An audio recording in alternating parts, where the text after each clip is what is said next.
Bé, doncs bona tarda a tothom. Ahir, els que vàrem ser aquí, vàrem escoltar unes magnífiques ponències dedicades a un tema que és la justícia universal, i ho varen exposar en Salvador Martí i l'Elisabet Fuentes, i realment els que no en sabem prou d'aquestes coses va ser un bon començament. I avui continuarem amb aquest tema del decreixement, que és un tema també molt interessant, i amb en Biel hem parlat que ell desenvoluparà la part econòmica, com és lògic, i jo faria una mica d'introducció perquè es vegi de com va, i també faria una part històrica, perquè a mi em sembla que és molt convenient que sapiguem d'on ve tot això del decreixement, que és més lluny del que ens pensem, és com afluents, com fonts que han anat emplenant aquest riu que ara vivim. Vull agrair a en Pep Cavaller per les imatges que veurem, que les ha preparat ell, i sempre serà una mica més amè. Del decreixement fa relativament poc que se'n parla, i que sigui a l'abast de la gent, jo diria que és de l'última dècada. Ha sortit ja molt a la premsa, està a la universitat i les converses de carrer, i s'ha popularitzat doncs, en gran mesura. Però jo us dic que l'any 2006, confesso que jo no m'havia sentit a parlar d'aquest concepte perquè realment aquí no se sabia. Hi havia una mica de coneixement a França i també a Itàlia i altres punts d'Europa. Vaig tenir la sort que vaig conèixer un amic italià, i parlant em va dir: em conec jo amb un economista francès que parla del decreixement i que seria interessant que vingués aquí i pogués introduir el tema. Molt bé. I ho vàrem preparar, i aquest economista era en Serge Latouche, que va fer una conferència, la primera que va fer a l'Estat, i segurament que és el primer cop que es va sentir tot això, i era el 7 de març de l'any 2006. I el 9 de març va fer una altra conferència aquí a Girona sobre el mateix tema, i bé, aquests 3 o 4 dies que va conviure amb nosaltres vam tenir temps de prendre cafè, de xerrar, i ens va convèncer que realment era una alternativa molt vàlida al capitalisme. Aleshores, jo mateix em vaig entusiasmar, i el 6 de juliol d'aquell any 2007 ja feia una conferència a la Universitat de Girona sobre aquest tema, i a partir d'aleshores ja no vaig parar, perquè em sembla que és la manera de que es difongui aquests nous conceptes. Un concepte que realment és de mal definir, és una dificultat o una fortuna amb el nom. Per què de creixement tothom fuig? És el que deia ara en Pau. Què és això? Volen que visquem més malament que abans? Que no és això. Però també té la fortuna de que, al ser un tema polèmic, la gent hi ha parat més atenció. A veure ja què ve a ser això del decreixement. Potser hi ha gent que diu que estaria millor, en comptes de decreixement, parlar d'acreixement, de la manera que parlem doncs, dels ateus, persones que han perdut la fe o que no tenen fe, doncs també els acreixentistes serien els que han perdut la fe amb el creixement o amb el desenvolupament tal com ara es coneix. De fet, el decreixement recull un malestar generalitzat que hi ha entre la població més inquieta actualment. Es palpa, amb les converses que pugueu tenir amb les vostres amistats, un malestar, un desig de canvi, un viure diferent. És deixar la cursa pels béns materials per una altra cursa cap a uns valors satisfactoris. I el decreixement apunta cap a una sobrietat, insisteixo, voluntària, no obligada, una simplicitat també elegida, i, això ho subratllo, una nova relació amb el temps. Ara, actualment, veig que hi ha gent que va de cara al diner, i altres que es preocupen pel temps, entre ells jo mateix. Companys jubilats no saben, s'avorreixen. I jo, si fos possible comprar-los el temps, seria meravellós, perquè me falten 100 vides. Si sabeu la manera d'acumular-los, amb molt de gust els accepto. Però si realment ens preparéssim per viure joiosament la vida, seria molt diferent de malgastar la vida al darrere del diner, que en definitiva no és res si no serveix per viure millor. D'alguna manera, si m'ho permeteu, jo us diria que hauríem de fer una vida més epicúria.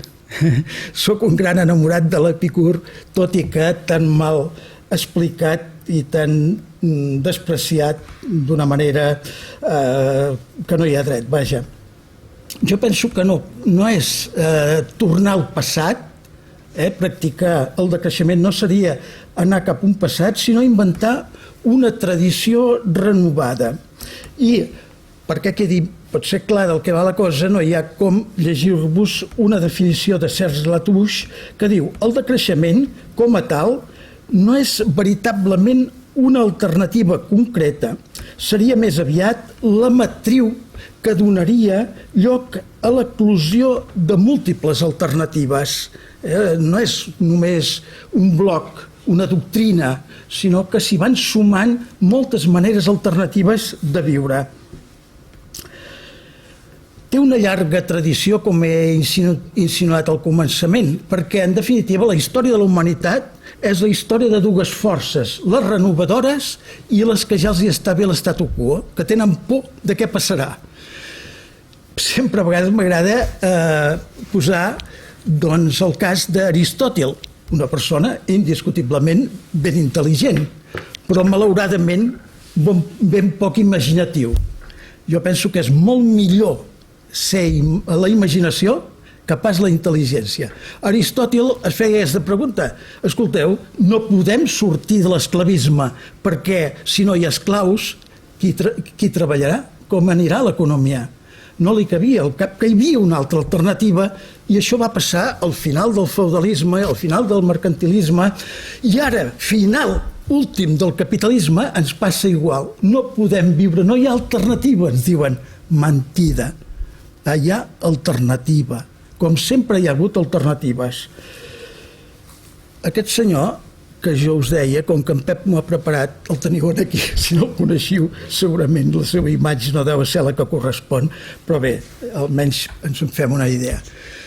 D'idees, doncs, n'hi ha hagut sempre, però possiblement la primera que va posar en qüestió, que ens va fer pensar que alguna cosa no anava bé en el món, va ser Robert Malthus, que el trobem aquí, que va ser un personatge que a final del segle XVIII, el 1798, va escriure aquest llibre, el primer assaig sobre la població, que llavors en va editar, el va ampliar, però vaja, el que és vàlid és aquest, potser la primera edició, i en el que es planteja allò que ja sabeu tots, no? Si els aliments, si tots els béns de la terra progressen en sentit aritmètic i en canvi la població progressa en sentit geomètric, això té els dies comptats.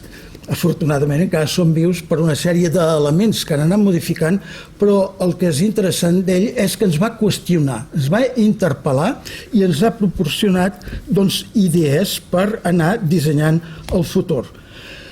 Del segle XIX podríem dir moltes coses, perquè ja hi ha molt més efervescència ideològica, però em quedaré amb una persona que ara jo li estava dient en Biel, i m'ha agradat que ell també és un bon coneixedor i entusiasta, que és William Morris, tot i que amb la qüestió del decreixement no sol sortir gaire. William Morris és una persona fantàstica, una persona que alguns el coneixen perquè va ser el principal promotor i l'eix vertebrador d'aquell moviment important Arts and Crafts, arts i oficis.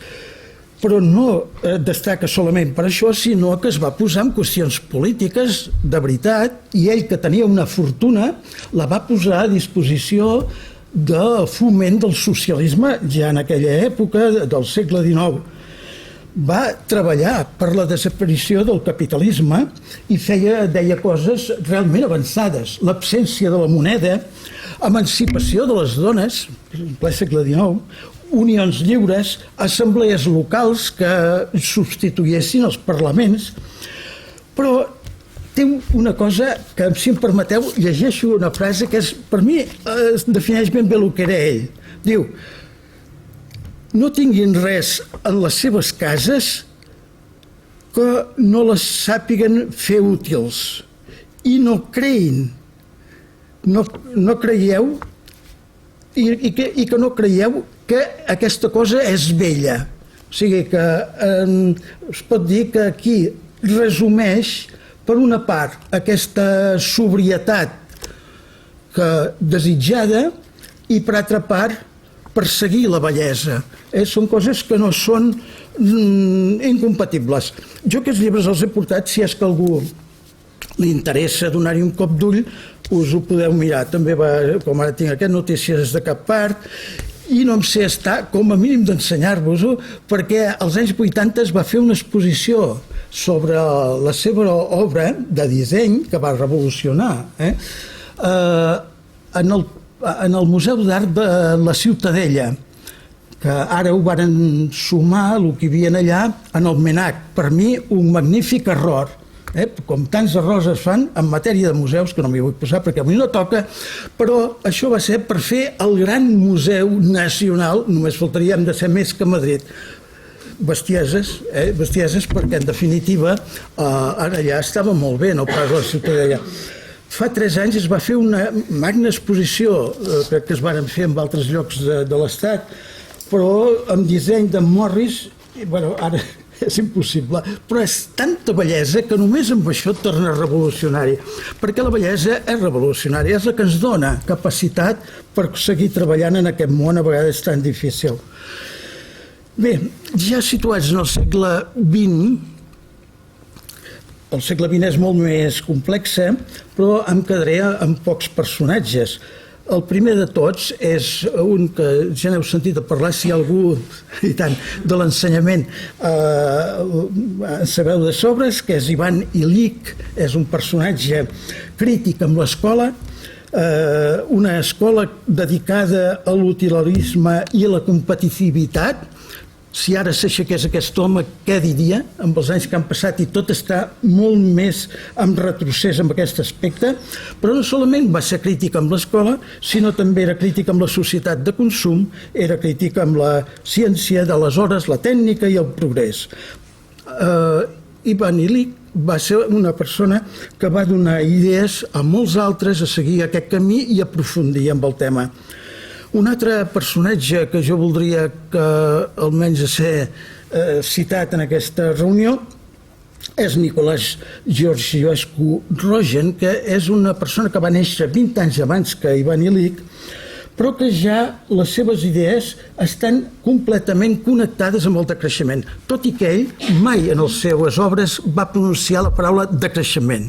Ell és una persona que ja va estudiar coses molt concretes com és la bioeconomia i va parlar de l'economia ecològica, ja ens anem acostant, i va fer una crítica molt notable a que el màxim benefici semblava de la humanitat era convertir-nos en uns homes econòmicos, que ell deia.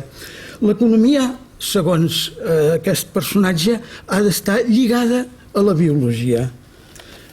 Vam tenir la sort que aquest home, que hi ha altres obres de personatges com aquest Òscar Carpintero, un bon coneixedor del decreixement, que ha fet obres sobre ell, però la gran sort és que les seves idees les va emprar el Club de Roma, i el Club de Roma va organitzar l'any 1972 una conferència i va encarregar una ponència, un estudi, que llavors va ser conegut com l'informe Meadows, els límits del creixement, i aquí em plau poder-vos posar l'única dona d'avui, em sap molt de greu, però com d'aquí 75 anys, com es faci una taula com aquesta d'avui, estic ben convençut que la meitat seran dones com toca. Però estem parlant del segle XX, fixeu-vos que només surt una dona perquè va redactar aquest informe que va ser molt important perquè per primera vegada hi va haver una consciència dels canvis en el planeta com a conseqüència de l'acció humana, no d'accions de la natura, sinó que nosaltres hi teníem alguna cosa a fer. Bé, un altre personatge del segle XX és Cornelius Castoriadis, que va néixer el 1922 i té una influència molt gran en el maig del 68. Tant és així que el propi Daniel Cohn-Berndt va dir que era el seu inspirador espiritual, aquesta persona, perquè ell, esclar, és impossible, però m'agradaria que algun d'aquests llibres els llegíssiu, són molt interessants, molt, i fan canviar la mentalitat. Els canvis, ell deia, emergeixen amb l'imaginari social. És allò que pensem, allò que ens fa canviar. Malauradament, solem pensar, en general, allò que hereda dels abans passats o fins ara allò que ens venia de Déu, és a dir, d'un factor extern, no allò que nosaltres lliurement apostem. D'aquí ve que, en cosa popular, el menjar, ens arribem encara. Aquells mengen formigues i ells diuen, i aquells mengen cargols, i aquells per què mengen porc o perquè està prohibit? No sé, cada cultura té les seves maneres de fer. És igual com la llengua. Ens semblen estranyes quan sentim una llengua que no entenem, però quins sons tan rars. Bé, és el nostre imaginari que ens ho fa sentir. Avui no em sé estar de parlar, encara que sigui una frase, però aquest home s'ho mereix. Jo li tinc molta simpatia. Gors, era un seu pseudònim, André Gors. Aquest va néixer un any posterior a en Castoriadis. Aquí tenim un llibre d'en Castoriadis, aquí un de l'André Gors, crítica a la raó productiva, ja anem aterrant amb temes molt propis del decreixement. Ell, en Gors, parla de l'ecologia política, critica, evidentment, el capitalisme i la ideologia del creixement i l'acumulació. Un tema molt interessant que ell va introduir és aquest que ara sabem tots de la renda bàsica, la necessitat d'haver-hi una renda bàsica. Mireu, jo aquest dematí, quan preparava tot això, he preparat aquests llibres, però els dos que a mi m'emocionen molt és aquests dos. Jo els aconsello que els llegiu, perquè són molt entenedors, es regeixen ràpidament i et tornes amb un militant d'aquesta manera de fer i els propagueu, perquè el decreixement només és això, anar fent paquet. No es convertirà mai en un partit polític, afortunadament, sinó que els partits n'han de nodrir, canviar les esquerres que han desaparegut. Només van al darrere de les dretes. Això és un fenomen que no havia passat mai. Però em permeteu, d'en Gors, sense dir-vos aquest llibre, jo m'haurien de fusellar directament, jo que sóc pacifista. Però se'n diu Carta a D, Carta a Dorina. Era la seva dona. Per això m'ha agradat molt que, sense saber-ho, m'hagi preparat la fotografia que surt en tots dos, que és una història d'amor formidable. Per això es diu Història d'un amor. Si puc, perquè m'emociono fàcilment, us llegiré el començament i el final d'aquest llibre. Diu, aquesta dona es va posar molt malalta, era una malaltia degenerativa, i ell li escriu una carta, que llavors es va publicar en llibre, i deia, acabes de complir 82 anys. T'has encongit 6 centímetres, no peses més de 45 quilos i segueixes sent bonica, elegant i desitjable. Fa 58 anys que vivim junts i t'estimo més que mai. De nou sento en el meu pit un buit devorador que solament emplena el calor del teu cos abraçat al meu. I acaba el llibre, tot és igual. Tot acaba el llibre que diu: a cap dels dos ens agradaria tenir que sobreviure a la mort de l'altre. A vegades ens hem dit que en el cas d'una segona vida, ens agradaria passar-la junts. És meravellós. Escolteu, el decreixement és això. No ho he dit, a més. Si el decreixement no és bellesa, el decreixement no és estimació, no és escoltar l'altre, no és emocionar-se, és un gran fracàs, perquè serà una teoria com totes les altres, sabeu? I ens estavellarem. Per mi, André Gorz va fer molt bé de fer aquesta carta i ara que la puguem llegir. Bé, doncs, després d'aquesta meravellosa història d'en Gorz, ben als anys 90, que sí que ja és una efervescència de gent que surt, entre ells Serge Latouche i molts d'altres. Us porto, pels qui vulguin, una bibliografia. Jo només en porto una, però em doneu el carnet, el correu, i us la puc enviar una àmplia comentada de temes sobre decreixement, perquè aquí només he portat la cosa històrica. Llibres de Touche i tot això, doncs ho farem d'aquesta manera. Bé, Serge Latouche i companyia varen fer una cosa molt interessant, que és, l'any 2001, es van reunir 700 persones a la UNESCO ja parlant de temes propers amb el decreixement, tot i que la paraula, ja no us explico la història, però va sortir una mica més tard. Aquí estem, doncs, amb la urgència de tornar a la petjada econòmica a igual o inferior a 1, no als 8 planetes que es necessitarien si tots gastéssim o més. D'això us en parlarà en Biel. S'ha popularitzat el moviment, aquest moviment del decreixement, com el reciclar, reduir, redistribució, reavaluar, però per mi el més important de tot és la descolonització del nostre imaginari, allò que pensem.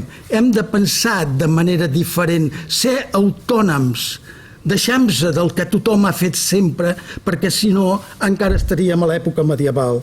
I per això, i per acabar puntual, segons el meu cronòmetre, us diria que sense cap ànim de fer prèdica, sabeu? Cadascú que faci el que vulgui, per això a vegades em nego a fer xerrades perquè n'estic tip de semblar que faig prèdiques. Cadascú és prou gran per fer el que vulgui, però no em sé estar de proclamar que hem d'anar per aquesta descolonització del nostre imaginari per fugir primer del gregarisme i de ser nosaltres mateixos, tenir la pròpia personalitat. Segon, descolonitzar el nostre imaginari per combatre amb força el capitalisme criminal. Tercera, descolonitzar el nostre imaginari per emancipar-nos i experimentar la joia de viure, sense vergonya.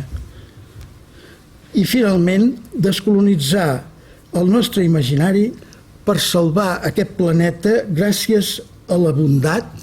Penso que la bondat és menys tinguda i potser és l'únic important.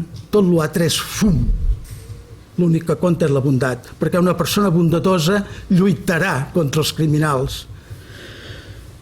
Per la bellesa, que la bellesa ens dona força per lluitar, i el respecte per la vida tota.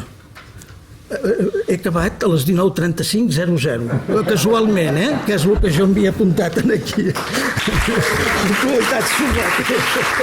Moltes gràcies.